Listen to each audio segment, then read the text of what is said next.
Hey, welcome to Fish Factor. Today I got a special guest, Carl Allen from England, and we're going to show you today musky fishing, but most important, you guys are going to see some of the biggest pike pictures you could ever imagine from Europe, zander, comparative to the walleyes in North America, perch, which they have in Europe, of giant size. Stay with us.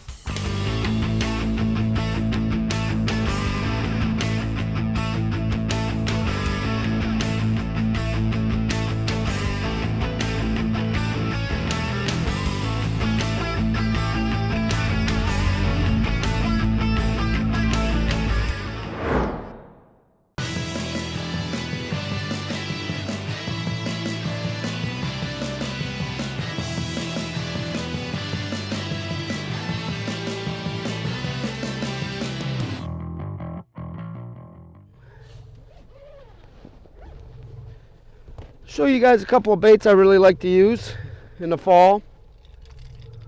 Baits like this, jointed baits, have a lot of rattle, really good bait for fishing shallow. And a bait like this, which allows me to fish shallow along the weed edges and stuff like that, because fish can be along weed edges or a little bit deeper in the fall. I mean, definitely when you're looking at baits, you'll notice that these two have shallow running lip baits. Everything is relative to how deep you want to be fishing. You can put the baits down 15 to 20 foot down. Everything's relative to distance behind the boat. Generally 90 feet to 120 feet behind the boat. You can get these down about 18 feet.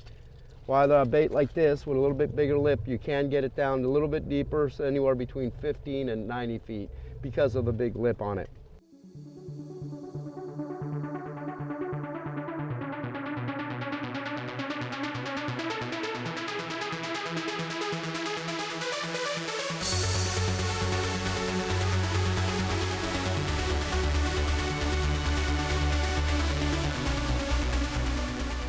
Carl, you travel a lot fishing for great big pike. Sure. What are some of the countries you visited? Well, mostly Europe, around Europe. I live in the UK, obviously, which is where my bread and butter fishing is. But, you know, we're constantly seeing bigger fish around Europe on the continent. So, you know, that's where I go and try and find them. Certainly, you know, Germany and the Baltic Sea there in the brackish water, there's enormous pike. Italy does some great big fish, you know. Spain has got some pretty big ones too, eh? Spain's a great place, one of my favourite places. Yeah, it's a really interesting place to pike fish. Not many people associate Spain with pike, but there's some great big fish there. Yeah. Germany have quite a few big ones too? Germany has a lot of big ones in the Baltic Sea for sure. Yeah. The Baltic Sea, that's a huge, and it's world renowned for great fishing. Absolutely, yeah. There's some great fish in there. Holland as well. You know, there's a lot of water in Holland, and a lot of the fish there grow really big. So, you know, wherever they are, that's where we go. That's where you go. Oh, out of the water. She gone? No, she's still there. You still got her? Nice. Whoa. Nice jump. She's still there? She's still there. Okay, I'll let you work in here. Just be careful. I don't want you overboard. Oh, big fish. Waves are making a bit of an issue, aren't they? Back up, back up, back up. I got her. Free spool.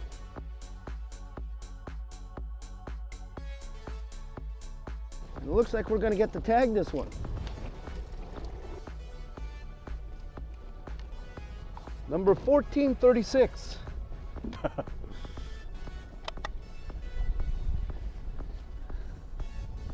I'm gonna grab the cradle. We're gonna put him in the cradle, go to the other side. Yep. Oh, he's a big male. Yeah, he's 46, 48. Let's go over on this side, Carl. 47. We gotta hold on to him for a little bit because he seems to have somewhat of a swim bladder issue. Not too bad, but somewhat.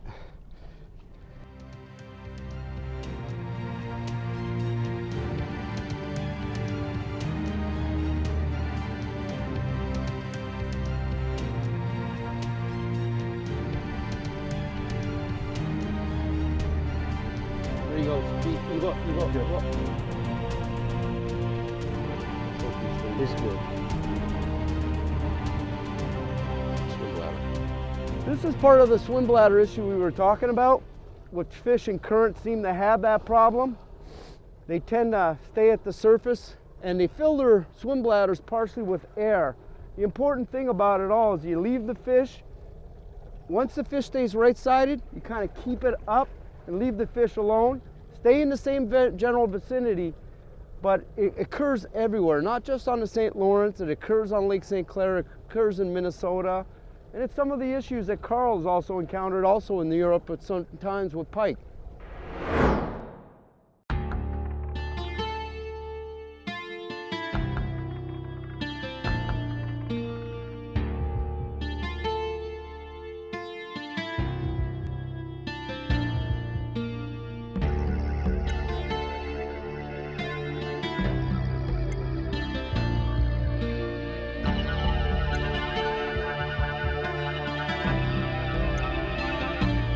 I'm with Philippe Radar, biologist from Three Rivers, and one of the biologists involved in the current tagging study that is occurring on the Lower Ottawa and St. Lawrence River. In 1952, the ministry began stalking muskies in the St. Lawrence and in the metropolitan area in the Lower Ottawa to elevate the populations that seemed to be diminishing for unknown reasons at that moment. And in the mid-90s, there was a tagging project that was established in the greater metropolitan area, especially on the Lower Ottawa, concerning muskie populations. And 1997, 1998 is when the entire stalking and reintroduction program ceased with the government. And at that moment, populations had increased dramatically since the 50s, 60s, and 70s and showed some form of stability. Between 2000 and 2010, there was no really follow-up to the initial study and tagging project that was done by the government. And in 2010, a secondary reevaluation began in the greater metropolitan area where 3 guides were implicated and are still implicated in tagging several muskies in and around the greater metropolitan area. The purpose of the tagging study is to basically see the movements of the fish, watch the fish growth rates that may be occurring in various sections of the St. Lawrence, and also evaluate the young of the year and any increasing, and if the spawning population does exist, and if there is some form of stability, or have we suffered a decrease or an increase in the populations. In the case that someone would capture a muskie that has a tag, a spaghetti tag, which is an orange spaghetti tag, which we'll show, it is vital and important to take the phone number down, call in the location of where the captured was, where the fish was captured, but most importantly, to retain the number of the fish, of the individual fish that was captured, and call that number in with the location where the capture was had been done.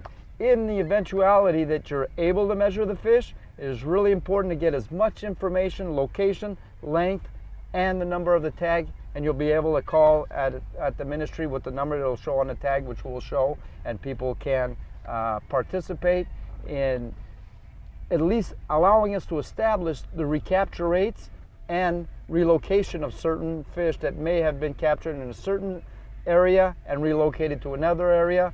And it will also show and demonstrate what our post-mortem release rates are over time. It's definite that these captures and recaptures will be measured over time and not in a short period of time. So it's really important for those that happen to catch a muskie that does have a orange spaghetti tag with the ministry label on it. It's important to write the number down and call in the number to the number that appears on the tag.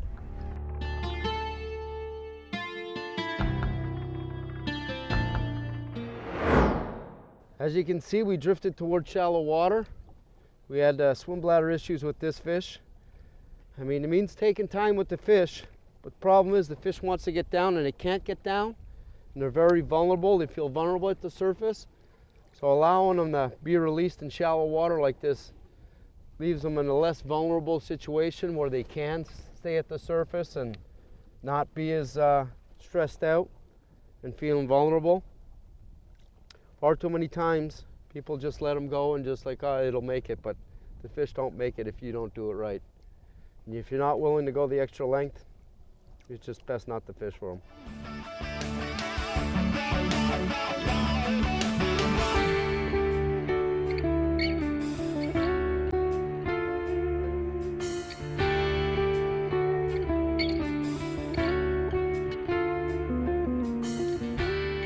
Just to give people a little bit of sequence of events, the fish was in fine form. We let it go. It seemed to have a little bit of swim bladder issue, stayed at the surface. It swam down. About 5-10 minutes later, it reappeared at the surface belly up. I went and got the fish, drifted into the reeds, and released it into the reeds. The biggest issue when you're dealing with swim bladder issues, and it seems to be a problem, Carl's experienced it throughout Europe. Like I mentioned several times, it's a problem that we see throughout North America, whether it be Minnesota, Michigan, Wisconsin, Ontario, or Quebec. And it's not a depth thing. It can be 9 feet, 12 feet, 15 feet, 17 feet, 20 feet, 25 feet. You know, it's very relatively shallow water, but the fish are using their swim bladders. So we drifted into the reeds. And the problem is that when the fish are at the surface and they don't have any cover, they try and dive down and they end up by wearing themselves out to the point of fatigue, or it inevitably leads to death. And luckily we were able to get it to the reeds, release it where it's under cover and it doesn't feel vulnerable. And that's really the unique situation that's really needed and many times. That's about the only thing you can do. There are inboard tanks that they do have made and constructed where you can bring the fish on board, increase the electrolytes, and really bring the fish to a shallower water. Don't recommend to anybody, if they ever consider buying one of these tanks, to transport the fish at a fast rate, but to go slowly. Hopefully next year I will have one on board because it's something that I've experienced for the last 25 years. And it's not a very pleasant experience. Although fish do not feel pain, they do not possess that sensory organ, or nerve I should say. You can tell by visual signs of rosy flanks, bloodshot eyes, that they're very uncomfortable and, you know, just not feeling well. And it is your responsibility, no matter what species you fish for, whether it be pike, muskies, or walleyes, or zander. When a fish encounters swim bladder issues and has a problem right-siding itself, it is your duty to maintain that fish and seek its survival. In the end, that's what we all want.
Mollusk. For those trying to figure out how to sex the Saucidae, which are one of the easiest species to sex, females generally have pear-shaped anal areas, and males have hourglass-shaped anal areas. You can see by some of the identifications of the pictures and some of the diagrams that show males and females.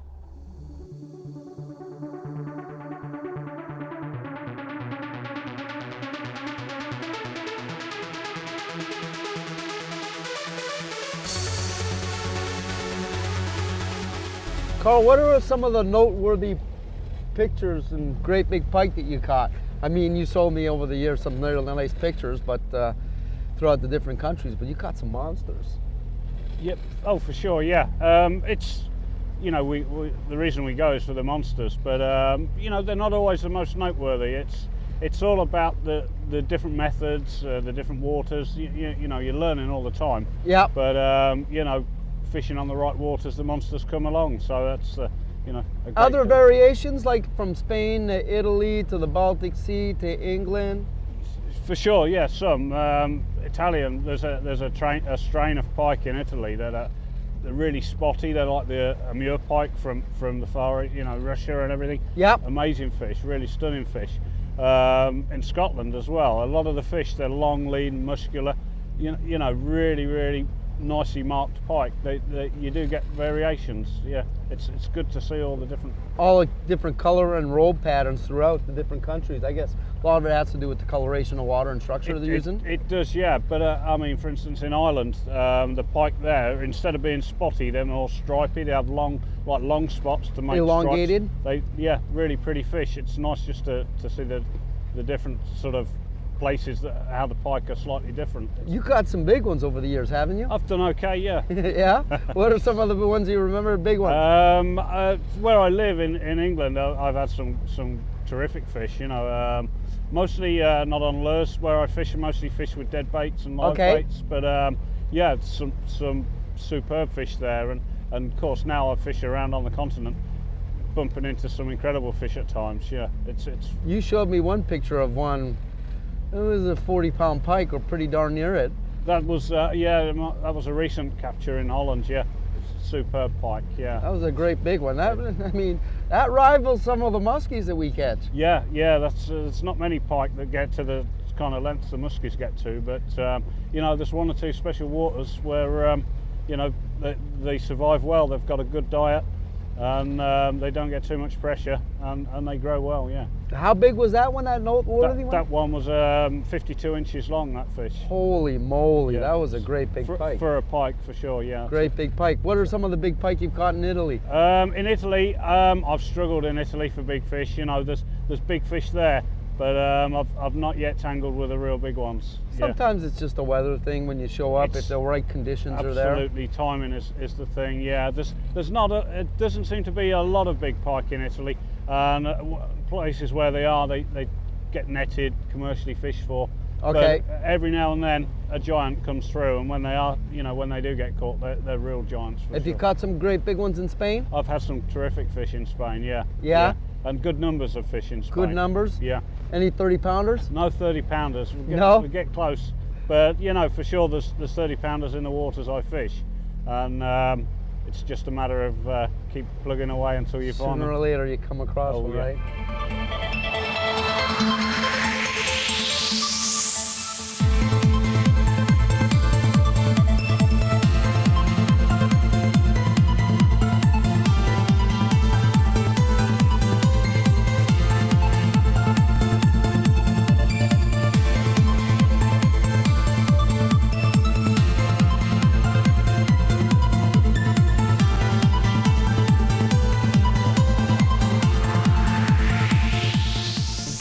Mentioned something to me about The responsibility of catch and release. Absolutely, yeah. What did one of your friends say to you? Well, we're just, they're not our fish.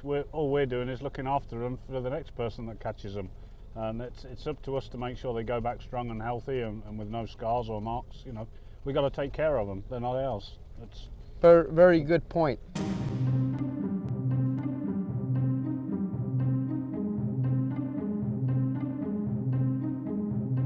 good to go. Go poke another one, man.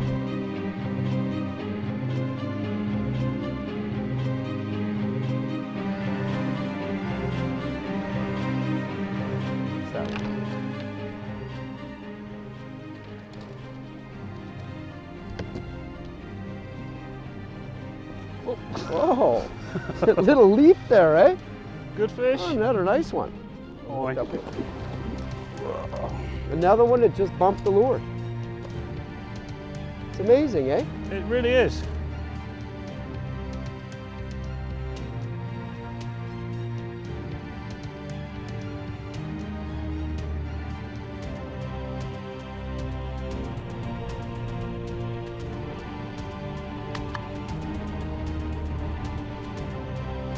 I'm going to slip it in the cradle and then pull the net away.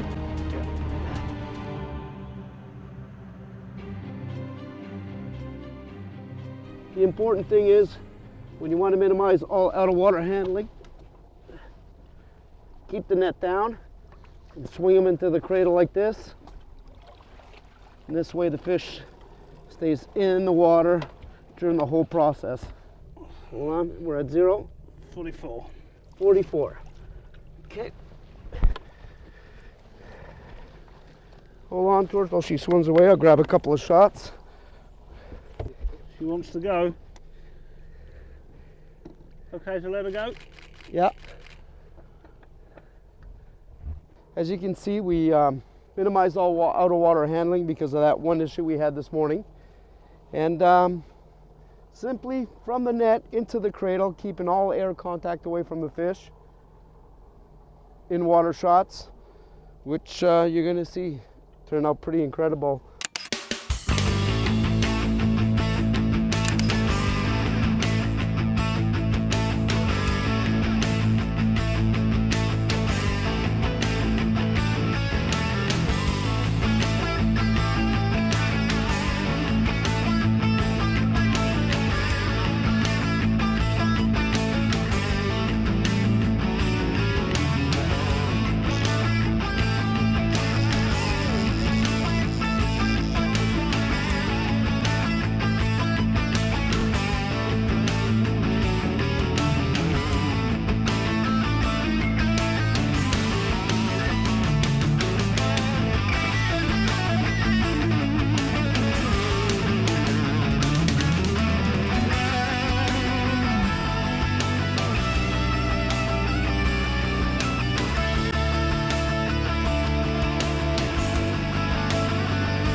Another one.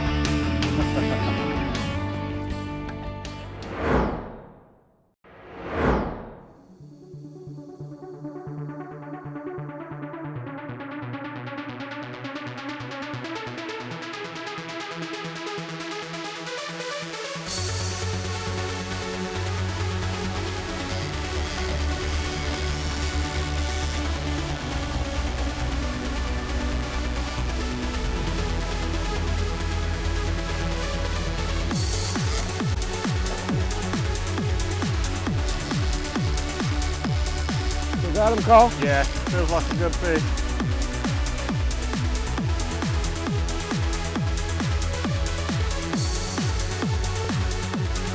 Then it's death rolling. If he goes underneath the boat, shove the rod straight underneath.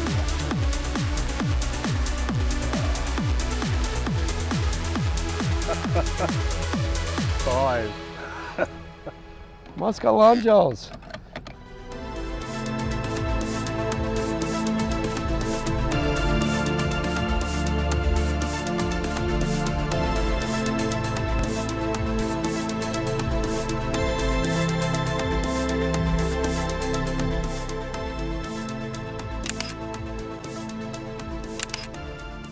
would encourage people to perfect in water, handling of fish, measurements, and pictures.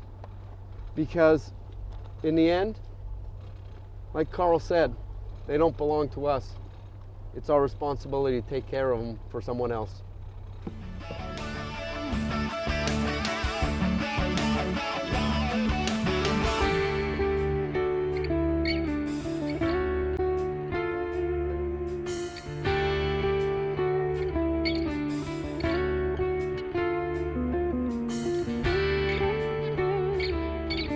Lovely markings on that fish. Yeah, back up, back up, back up. Pretty small.